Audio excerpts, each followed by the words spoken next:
Now founder and executive director at the National Security Institute, but also he served in the National Security Division at the Justice Department and was an associate counsel to President George W. Bush. Jamil, it's always good to see you. Thanks for being here. Thanks for having me, Natasha. So the indictment says that the documents found in Trump's possession contain top secret information about our nuclear program, our military readiness, among other things.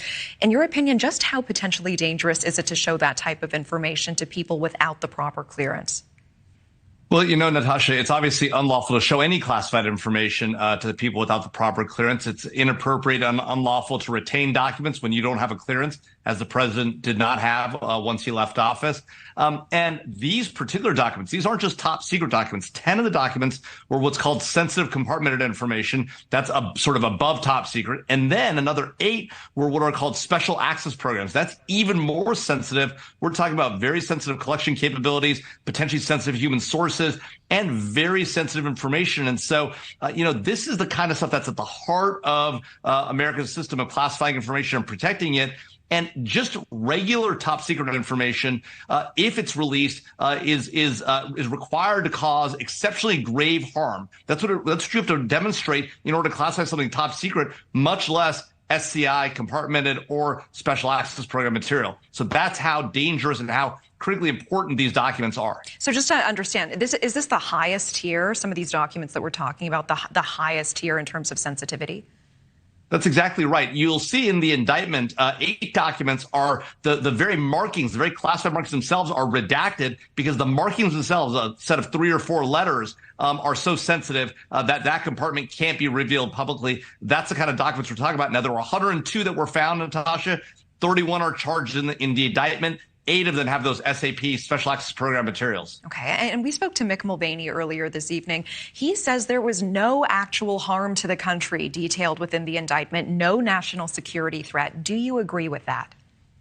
I think that's totally wrong. The fact that you're keeping these materials outside of a SCIF, a sensitive compartmented information facility, the fact they were stored in the open, in the ballroom, we have no idea who went into that room. We have no idea there were thousands of people that transited through that facility. For all we know, foreign assets had access to that information. And even worse, we know the president, or at least based on what the president is accused of having done, if the facts are proven, right, we believe the president actually showed these documents to people who weren't authorized to have them. Now, that might not have caused immediate national security harm, but the potential is there, and it's significant enough. That's why we have laws against retaining this kind of information and showing it to people without clearances. There are laws against it, not just because it might get to a foreign national, but because you need to protect that kind of information. Mick Mulvaney, completely wrong on this front, Natasha. Okay, I appreciate that. There are Trump supporters who are comparing this to Hillary Clinton or to the documents investigation of President Biden. In your opinion, is this different, and why? You know, there are certain differences, right? Obviously, all 3 of these folks, including Vice President Mike Pence as well, so 4, had classified information stored inappropriately. In the case of Hillary Clinton, even more egregiously, these were transmitted over an open email server, a private email server. That's obviously hugely problematic. That being said, the president knowingly had these documents. He retained them even after being asked for them back. He didn't return them, and he withheld them. That's the key violation of law. And then beyond that, it appears, based on the facts again in the indictment, if they're proven true, that he took steps to not only keep the FBI and the federal government away from these documents, he kept his own lawyers away from them by moving boxes out of the room that he knew the lawyers were going to search. That just evinces a level of intent that is hugely problematic and is going to be an uphill battle for him at trial. Jamil, Jaffer, it's always good to see you. Appreciate the context and time. Thank you so much.